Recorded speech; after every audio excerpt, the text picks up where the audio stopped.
Kaixo, ongi etorria. Piramideen borda da piramide batean, goiko zatia moztu dugunean eta horran atatzen zaizkigu beko oinak eta goiko oinak, eta bi oinak desberdinak dira. Hemen ikusten den bezala. Behan oina baten moda eta goian bestea. Itxura berdinakoak, baina bada handiagoa eta bestea txikiagoa. Goazen pentsatzea esaten digutela piramide hexagonal erregular baten oina dela.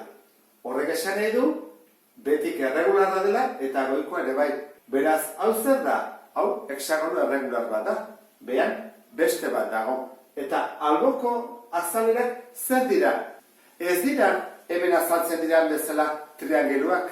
Ateratzen dira trapezioak. Orduan, izango ditugu 6 trapezio berdin. Lehenengo egingo duguna izango da garapen lau bat. Gutxi gora berakoa eta gero datuak jarriko ditugu. Hemen datu asko daude. Hasiko gara orduan.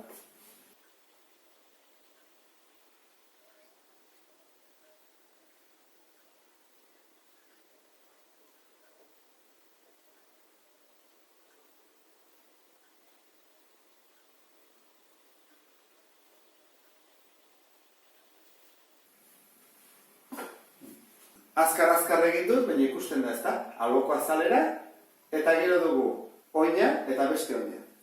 Orain, egin behar dituguna da, datuak jarri. Honen datuak, zer dakigu? Alde bakoitza 6 zentimetrokoa dela. Eta bestetik, zer dakigu? Hau, ezta? Zentrotik honea dijoala, eta hori nola deitzen diogu bere apotema, 5,2. Horran, hau da, 5,2 apotema. Oina honen azaleran datuak. Zenbat neurtzen du alde bakoitzak? Hemen ikusten da, 10.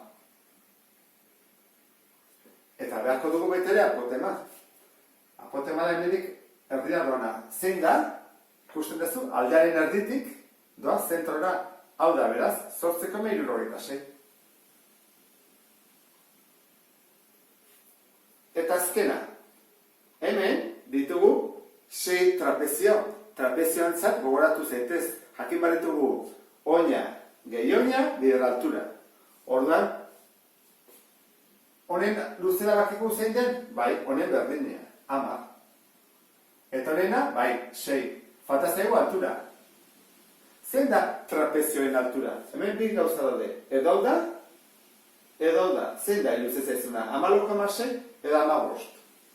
14,6 da enbor honen altura. Eta guk ez dugu behar enborraren altura. Behar dugu trapezioen altura. Eta trapezioa ikusten duzu bezala okertuta dago, inklinatuta dago. Hau da, luzera. Azaletik du joana 15. Horra hemen jarko dugu 15. Hori da bere altura. Trapezioarena, ez enborrarena. Horrak orain egin beharko ditugu formula jarri. Azalen horrena. Perimetroa bider apotema, zati bi. Honena, azalera, albokoa. Izango da, 6 aldiz, oina, gehi beste oina, bider altura, zati bi. Eta azkenik, azalera, bigarren oinarena, perimetroa bider apotema, zati bi. Eta dena dakigu, orduan da, ordezkatzea. Zer da perimetroa, buelta osoa? 6 bider 6, 36. Zein da apotema, 5,2, zati bi. Hemen, berdin. 6 bider. Zein dia oinak? 10 eta 6. Beraz, 10 gehi 6. Bider, altura, 15 esan dugu. Zati bi. Eta azkena, zein da bere perimetroa? 10, 6 aldiz, 60. Bider apotema, 8,76. Zati bi. Orduan, egingo duguna izango da, ja, kalkulatua. Oina, azalera, albokoa, eta azalera, oina. Eta nola kalkuladora erabileteke, hori egingo dut.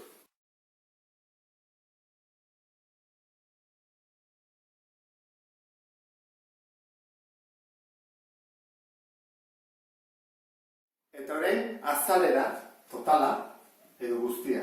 Zer egin bat dugu? Hiruak batu, ezta?